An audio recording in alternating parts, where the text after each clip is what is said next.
Welcome to the CPO Series, where world-class chief product officers share their first-hand experiences in building products, building companies, and perfecting their craft. I'm your host, Becky Flint, the founder and CEO of DragonBoat. Today is a live session. Please feel free to submit questions in the chat, and I'll try to incorporate them into the session. This presentation is also being recorded, so you can access all upcoming and on-demand recordings at dragonboat.io/webinars. Now, before I get started, just a quick word about DragonBoat. DragonBoat is the secret weapon for winning product and business leaders to make effective decisions that best move the needle with their product. Check out dragonboat.io/CPO to learn more. And without further ado, I'm extremely excited to welcome today's guest, Anupam Gupta, Chief Product Officer at Applied Systems. And Anupam and I actually met via a portfolio management webinar years back, and I'm so excited to welcome him not only as a guest, but also as a customer of DragonBoat. As the Chief Product Officer at Applied Systems, Anupam is responsible for the company's product vision and the product management teams. Previously, he's also led product organizations at several tech companies, including 4C Insights, Borbiquity, Mixpo, and Microsoft, among many others. We're very eager and excited to learn from a seasoned product executive like Anupam to share with us how product can drive business forward. And today's topic, not like many others, is around how we can achieve more business outcomes through effective product portfolio management. That topic where obviously it's near and dear to most of the chief product officers. It's also the topic where Anupam and I get to meet with each other and started. So with that, I am going to turn off the screen sharing, and we would welcome Anupam to the chat today. Welcome.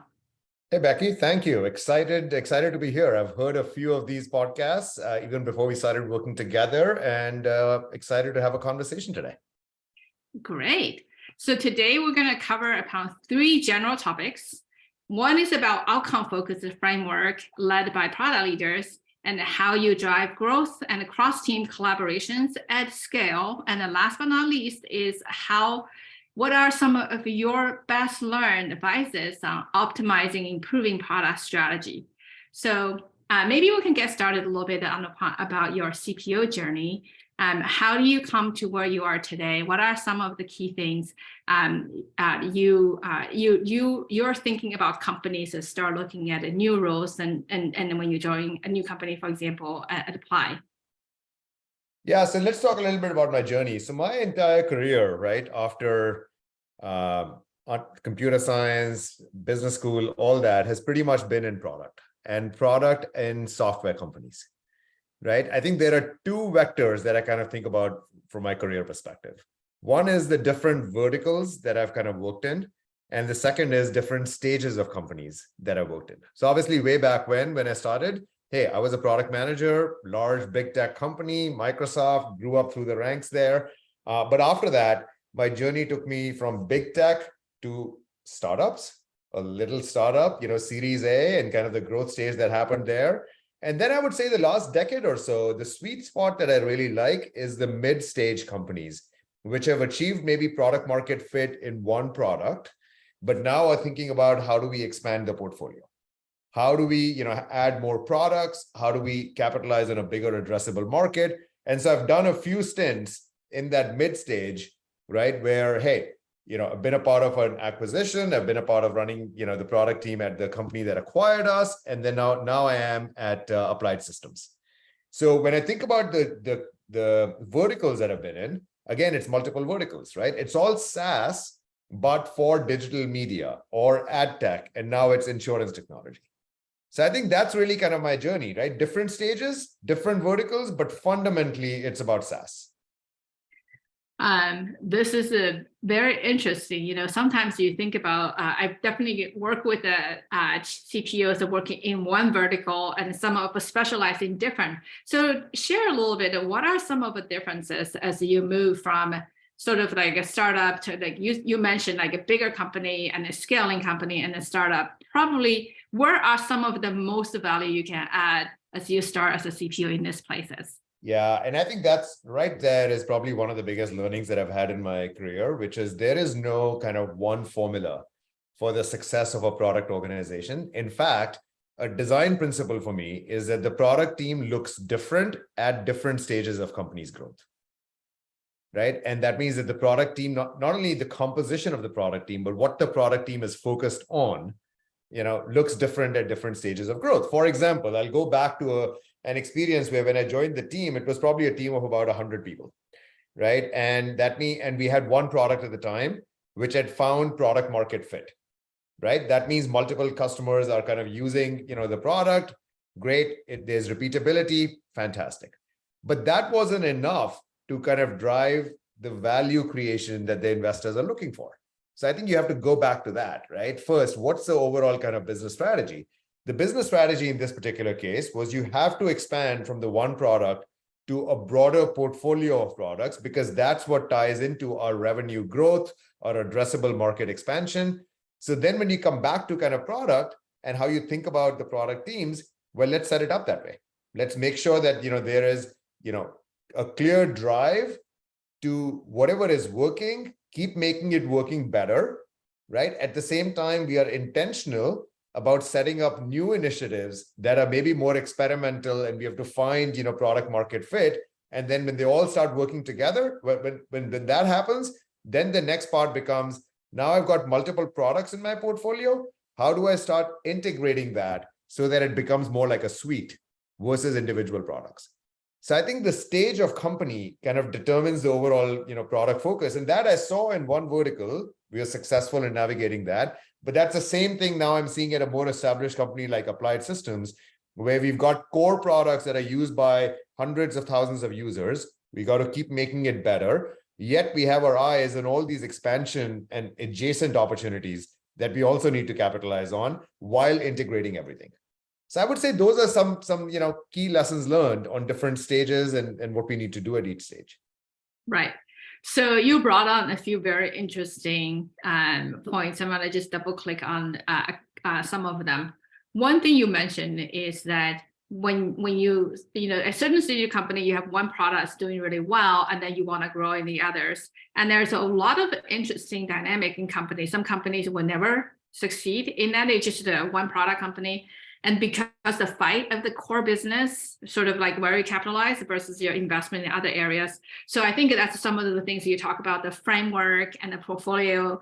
So Tara, share a little bit of how do you balance the core product and also the other areas, and how do you make trade-off decisions, and how do you manage the fight for resources or attention, if any? So I think there's a business strategy question there before you even get to product strategy, right? Like I'll just talk about my own experience right now, right? Where the core product that we have, which is already used by a lot of users, right? That needs to be the center of the universe for the customers that we are servicing. And that's well accepted by customers. That's well accepted by the executive team as kind of the core tenet of our business strategy. So we know the role the core product plays in our business growth. Let's just start there. If once you know that, right, and the purpose of that core product, then a lot of other things become very clear, right? So now let's take an example. You are expanding into 2 or 3 other growth areas. Fantastic. That means that those new products now have to appeal and have to be valuable for the use cases that we are going after. But at the end of the day, we also have another principle, which is they need to integrate well with the core, because our core customer base, they want these integrated experiences. So from a strategy perspective, it's not just that, hey, go and build a new product. No, go and build a new product and integrate that seamlessly, right, with the core. And that's how we then set up the goals. Right. So then the whole fight of resources, that question that you just kind of brought up, I think if you have a clear strategy, right, what are you trying to do? Then that becomes the guardrails. You're trying to build this product, but also integrate. That means both teams have to now work together and success is measured by both things. So I think if the strategy clarity is not there, Becky, then I would say, hey, what happens? Lots of fights happen, lots of, work happens, but are we all rowing in the same direction? Sometimes that's missing. That's a really good call out. Thank you. The question, I think a lot of times when you talk to companies at the leadership level, they're very clear what is the strategy, where is the focus. But then you go to the team at a team level, that things go into multiple gaps and then really going down, look at the features. So you look at the scoring and the things, it really just lost in the translation. That kind of set it out to, maybe we can chat a little bit of how you mentioned earlier how the framework you bring into the organization, which is the outcome-focused framework, how was it different from what it was before? And how do you keep your team operate not only at the once in a while scenario, but on an ongoing basis to incorporate that in day-to-day work? Yeah, I mean, looking at one of the best practices that I've certainly seen in my career, and we've kind of deployed that even recently, is, the rhythm of the business. Right? How do we plan? How do we execute? How do we measure? Right? I've seen instances where that was done on an annual basis. Well, that doesn't work for obvious reasons. It's, it's too long of a time period to kind of lock things down and your commitments, etc., on an annual basis. I've seen situations where, there are siloed product teams. Each of the product teams are doing their own planning, their own execution, but they're operating in a silo. Well, that doesn't work if the strategy is integrated experiences, like I just talked about, right? I've also seen situations where, product teams are kind of just working on stuff, but they don't necessarily have the right feedback loops coming in from the external perspective, from customers, from the market. So those things are all gaps. And I think, when we establish the framework in how we are operating right now, it's those three things that we addressed. So, hey, it's a quarterly planning and execution rhythm of the business.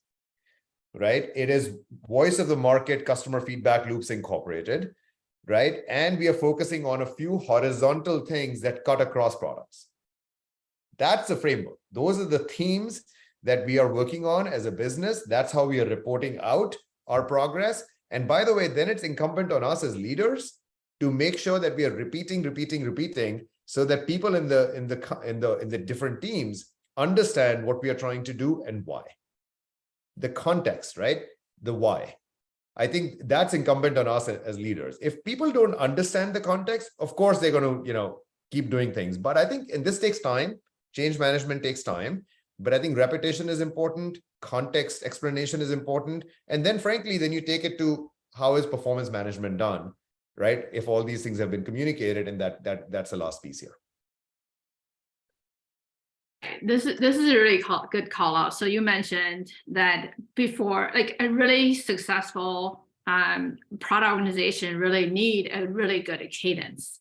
And the good cadence cannot be taking too long or be not repeatable or not in a way that everyone expect, right? So I think that sounds really good. And you mentioned the quarterly planning, and then you have the cross-team rollout. It's very common to most of our customers as well. It seems like there's sort of an annual vision and a longer-term vision, and then you have a quarterly sort of milestone check-in. And one thing you mentioned very interesting is that you have this cross-team theme, so multiple teams to work together. And that's one of the things that, I observed also in companies without a chief product officer, without a strong leader, they tend to operate at the individual team level, not a lot of a cross-team level of a view. And so that's kind of way a little bit to your one of the topics when I cover upon is the cross-team collaboration.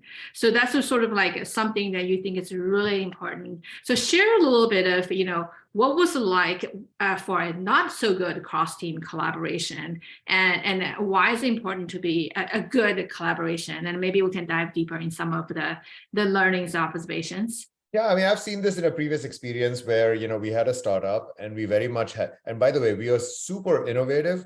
We were super, data science oriented. I mean, all the kind of cutting edge things, we were working on that. But it was very much collaboration was limited to, I would say, product and engineering working together because they work together as a unit.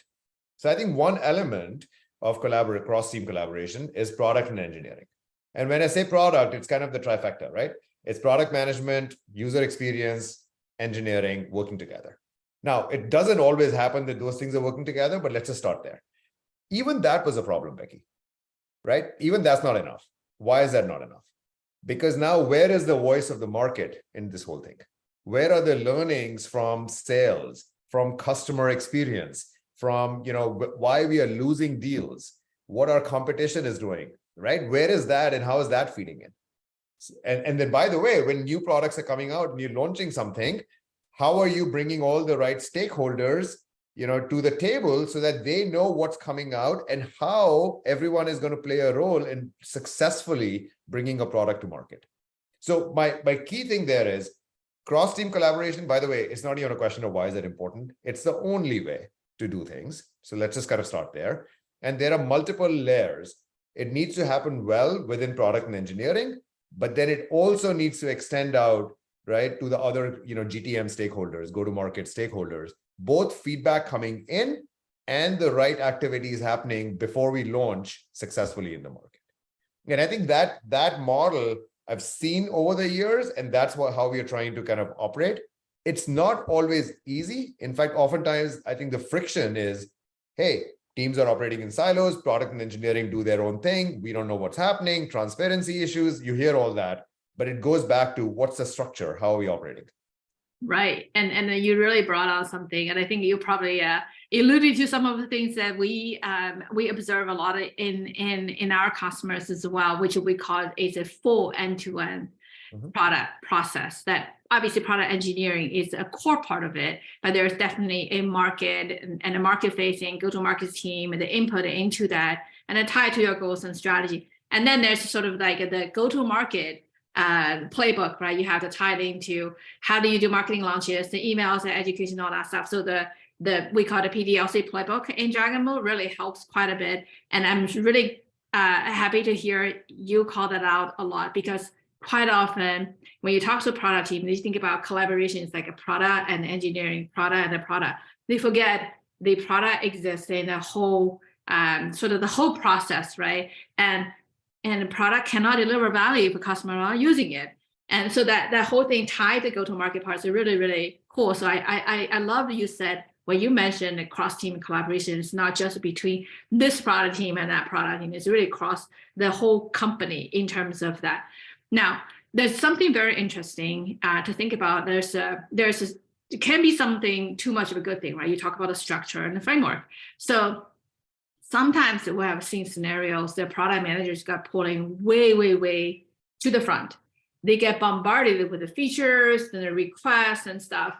And there's so much noise that it's kind of hard to say, hey, how do I distill from there? And a lot of times we actually observe is that most product managers don't manage it after the engineering. Sort of like, okay, release, there's a very little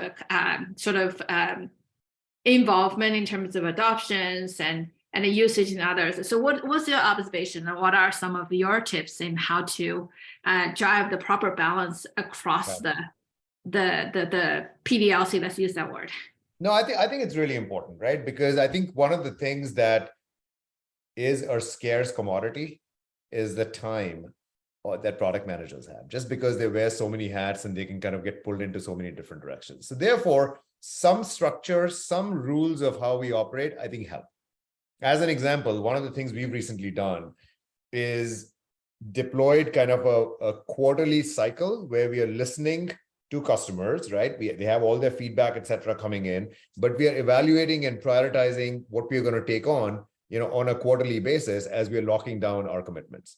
Now, why do we do quarterly? Because I think we are a mid-sized company. We can't afford to work on any kind of a less rhythm. Like a monthly thing doesn't work. But if you're a pure startup, it might seem that, hey, quarterly is too much, so go on a monthly rhythm. Doesn't matter. Tweak it for your purposes.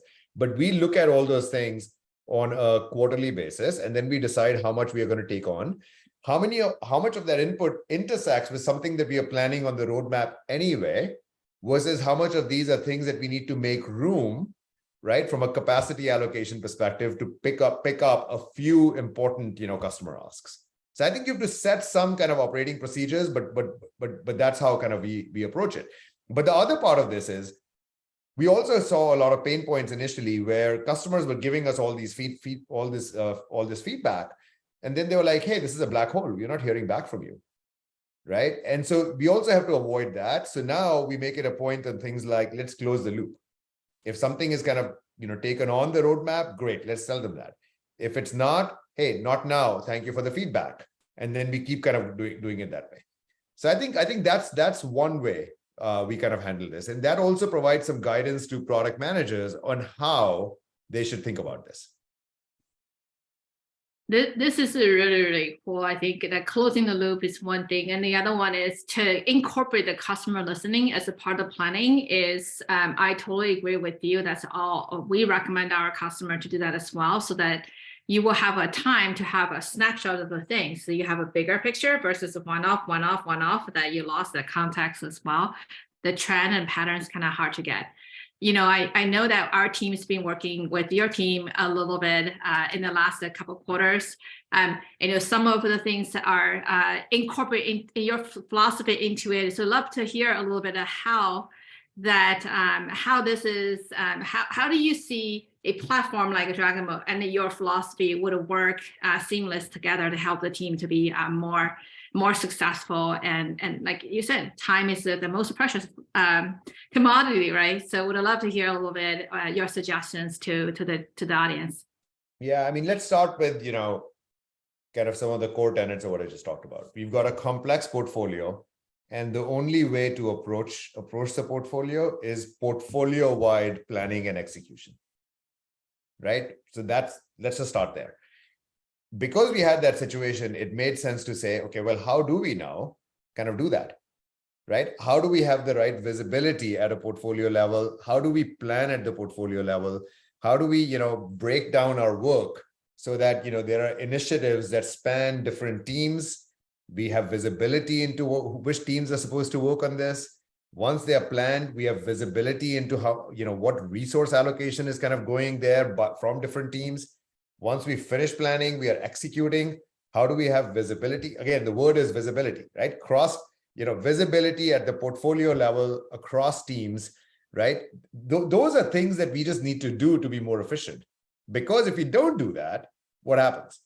Well, we spend a lot of time in pulling together manual status reports. How is this team doing? How is that? And that's just a waste of time. Right. So in order to do this efficiently, it comes down to, hey, let's have the right tools to kind of help us out with that mindset of the portfolio, working across teams, easy visibility. Right. So that's how I think tools come in. Now, there's multiple ways to skin the cat, but I think that's the fundamental reason, the problem that we're kind of, trying to solve.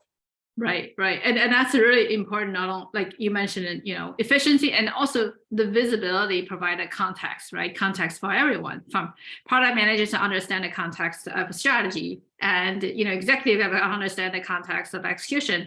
Now, actually dovetail to one of the questions and an audience asked, which is, as you plan quarterly roadmap, obviously things change, right? So as things change, you mentioned that you kind of sort of save some sort of room or allocation for things change like that. And sometimes the changes could impact your existing roadmaps or existing features. So what are some of the tips in best managing these kind of changes?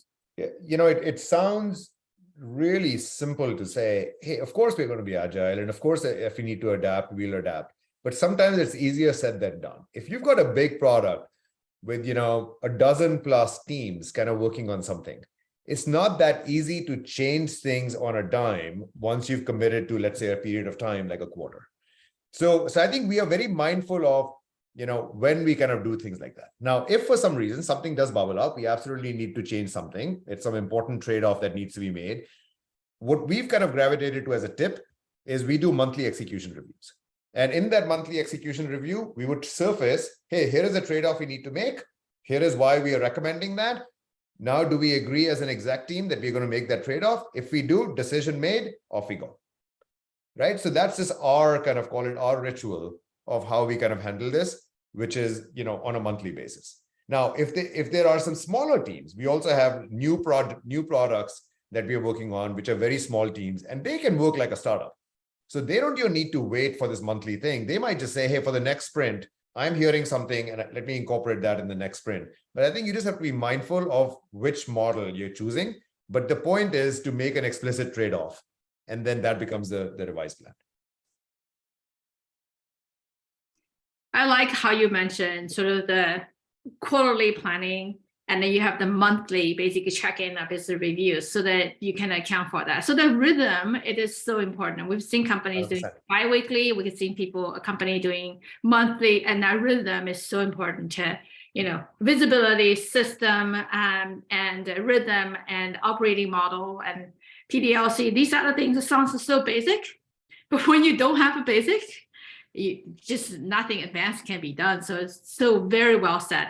I know we have a couple of minutes left, but just one last question, which is, you being a product executive in companies of all sizes and startup and CPOs and so on, if you were to say a couple of takeaways you will give to our audience who are either a chief product officer, potentially could go into a new role, or a product operations person who is helping that chief product officer to be more successful, what would be a best way to think about things?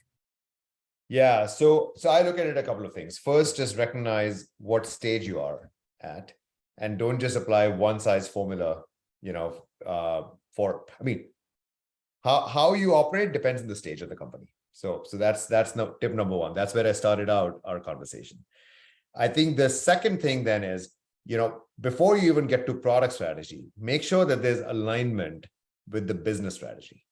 And I think that needs to happen at the exec level. So a very key role that product leaders need to play is a participant in the exec team so that there is complete alignment on what we're trying to do. And I think if that happens well, then you can look inwards into your own house and make sure the right kind of direction, et cetera, is coming down to work on product strategy. So that's number two, align on the business strategy. Number three then is, okay, from there, now how do you kind of operationalize this model, right? What's the rhythm? What are the problems you're solving? Do we have conviction that they're the right problems to solve? I think to me, it all starts there. If you have the right conviction, you can then, around that, you can put the right rhythm of the business to be effective. So those are my tips. And I think in this whole thing, one of the things that I really appreciate is being super transparent, right? On business strategy, why are we doing certain things, transparent to the product team, but also transparent to the rest of the company and the exec team on how we do things. So the more they understand, the more we can work better together. So I just get reminded that we actually have more time. Apologies. So I guess we have more time to have more your insights. If one of the questions that we have from our audience is that, how do you ensure the product development process remains agile and adaptable to changing market and customer needs? We kind of covered that a little bit of how you do quarterly and then monthly cadence. There's second question around how does the customer feedback and user research play in shaping and improving product strategy? Huge. So again, customer feedback can come in from lots of different, sources, if you will. You could do some pretty foundational research. We've done that. It's been fantastic. Hey, are we solving the right problems? What matters to you? What problems are we not solving? What problems is our competition doing well? Something like that, that kind of foundational research can't be done all the time, but maybe done once a year, once in 2 years, just gives you the confidence, the quantitative back confidence that you focus on the right problems. So that's one example of that, right? The other thing is, on an ongoing basis, how are we kind of tapping into customer feedback? How are we looking at the sales notes, the QBRs that our enterprise clients are doing with our customer success team, as an example? We've got to figure out a way to bring all that back into product and engineering, and that's important to tap into that feedback. Around UX, I think UX is a fantastic weapon on so many different levels, because obviously on the most tactical level, you want to make sure that the designs and everything is solving the problem in the right way. But what I really like about UX is when you go in and you're observing our customers. And I think that observation gives a whole different perspective on are we solving the right problem? Sometimes I think we are too quick to jump to conclusions that, okay, something came in, hey, that's a problem to solve, let's go. But dig deeper. Is that really the right problem? And I think that's where, observation and true user experience research, kind of comes in. Because again, if you just solve the wrong problem, you burn calories, but you haven't necessarily driven the outcome that you kind of want, and you've just wasted a bunch of time. So I think all this customer feedback, user experience, it just needs to be a part of how we operate. And I think my philosophy is always embrace that. Right. And I think that one of the key things that we notice some of the customer feeling is that it's like I like your word you just said, dig deeper, right? Truly understand what is behind the questions or feedback or comments versus, taking it at face value. A lot of times the people try to solve the problem at face value and didn't really understand the intent, or, I totally hear you. Now with that, how do you sort of like now, let's say we go to QBRs, we see the recordings, we talk to customers who did foundational research, and then we watch some of the recordings and watch how people using the tools and products. Then let's say you build a product, and how do you tie that to outcome? Do you have some sort of way to say, is this a product? What kind of metrics, or how does the process look like towards the end of the PDLC? Yeah, I don't think we are always as clear as we should be in defining outcomes of success early on. We all like to think that we are outcome centric, but in practice, is every single team being outcome centric? I don't know if at least, for us, we're quite there, right? So, but now we are trying to upfront for new initiatives, establish those measures of success, right? And I think that's how you do it, right? If you establish something, it's kind of like, hey, what gets measured gets managed. So if you've defined out a success metrics, let's say it's, X%, let's say you have an existing product, you're building something new, I want to see X% of my existing customers using the new thing in a period of time.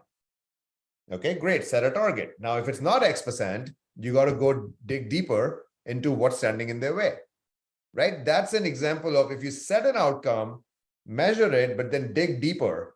And then if something is not working, you're not tracking, then figure out ways to remedy that. I think unless you do that, you're not truly outcome centric. I totally hear you. And that's one of the things that we also talk about, how it is hard to define in the very beginning. But if you define in the very beginning, it started to just the wishy-washy and go away. One of the things we have in Building Dragon, I'm not sure your team already started using it, they call them metrics, so that you could have metrics for features, initiatives, or products. So then you can say, like you said, like if I set a target of something and over time I want to see whether we're moving the needle that way. So if you would, let's say you have a product team, a couple product teams, how do you get them to the point where they can sort of measure some of the outcomes as a part of the get-go? Well, we're trying to be more intentional. In our case, we have a small product ops team. And one of the things that we are doing in product ops is to say, hey, one of the teams there is product analytics. And their job is to enable other teams to have the right analytics, right? So now as a part of that, we define, right? Which initiatives are we going to do analytics for? What are the success metrics? How do we measure it? There's so many different systems, Pendo, Amplitude, goes on and on, NPS, what systems are we going to use it, right? So I think that's a discussion. You got a team that can enable other teams, but you got to have a discussion with the product leaders and the product teams to agree on the metrics and then figure out, hey, here's a dashboard. And now as a part of your process, what actions are you taking based on these measures? I mean, that's how I think this has to get into practice. So there's no silver bullet. You just got to work this, right? Building into your cadence, part of your checklist. Right. And by the way, I want to say not everything is a checklist helps. Right. Because it's kind of like, hey, what's the definition? One of the phrases we use internally a lot is, what does good look like? Right. What's the definition of good? Great. A checklist kind of helps you from a definition of good, but then it just needs to become kind of a habit. And you need to, and ideally, people see the light and now they really dig in and they really embrace that and they become more curious. And that's where they start going down to the next level. And I think that's the kind of behavior you want over time. Right. I totally hear you. The checklist is just getting started, right? Then that's sort of the most basic stuff, but ultimately it will become part of the DNA. Once it That's right. becomes part of DNA as a part of how do you plan and prioritize, it will make a lot more sense. Yeah. So a couple of slightly different questions coming through. One of them is around how do you decide on the right level for new product investment? So how far apart, how innovative it needs to be in your opinion, and how do you make that kind of decision on the sort of the amount of innovation and the time horizon of these innovations? How do you make those decisions? Well, I mean, one of the things that we have, I talked a lot about business strategy. One of the things that, we try to do is a long range plan that at least is a guiding light that says, how is the business going to create value over the next, 3 to 5 years? That doesn't mean it's a product strategy. No, don't ask me for a roadmap for 3 to 5 years. I think it's a waste of time. Okay, so forget that. But it gives you the guiding light of how the business is going to grow, what the right drivers are, which areas are you investing in to grow your addressable market, etc. If you have something like that, at least you have a framework and you're not just guessing, right? So now I think as you kind of take this thing down, that informs what are the investments we need to make and the roadmap themes, the roadmap pillars, if you will, probably on an annual basis, right? So I think that's how we kind of drive linkage. And then to your point about, innovation, etc. I mean, my barometer is pretty straightforward, right? It's not innovation for innovation's sake. It is to deliver tangible customer value.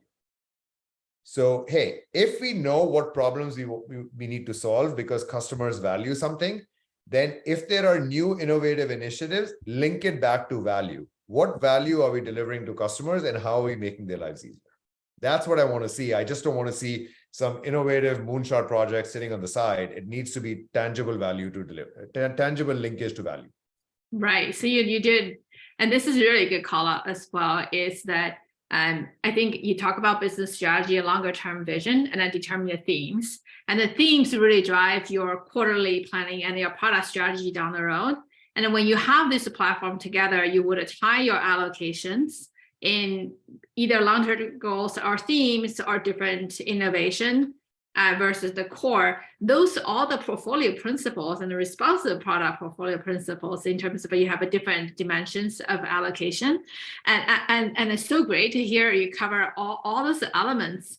Now, when you come into a new organization, not every organization is ready or practice the way you just described, which is probably one of the most advanced practice, which is a responsive product portfolio, not just the product portfolio.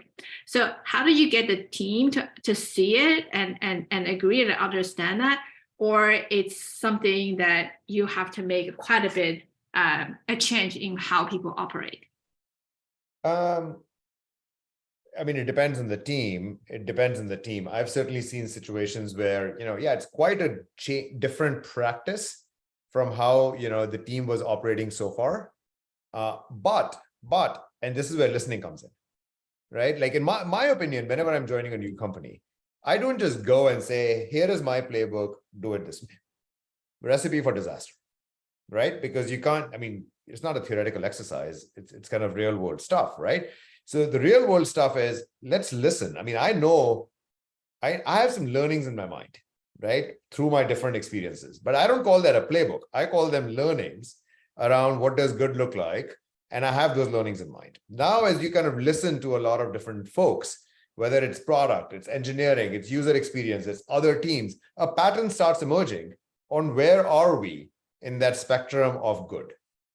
What does good look like? And I think that becomes a real conversation. I mean, if the org has a lingo that says, let's strive for excellence, but we need to know what good looks like, I think inherently that makes it easier to introduce new practices in a measured way. You can't introduce everything at the same time to say, hey, if we did it this way, would this be a good starting point? And then we can build towards, something more. So I think that's just my approach. Don't enforce something, listen, try to see how we can get started on that journey. And then gradually from a change management perspective, build on something and then keep getting better over time. That makes a ton of sense, especially the ones you mentioned of what the good look like. That's really set the outcome for people wanting to get to, right? So knowing where we are in our journeys and where the outcome look like. So this is incredible. Thank you so much, Anupam, for the call today. I know you mentioned quite a few things just for some of our audience that, we kind of go back. When you're trying to run an organization at scale and making decisions fast and keeping everyone in line and make adjustments we need, there's a lot of moving pieces.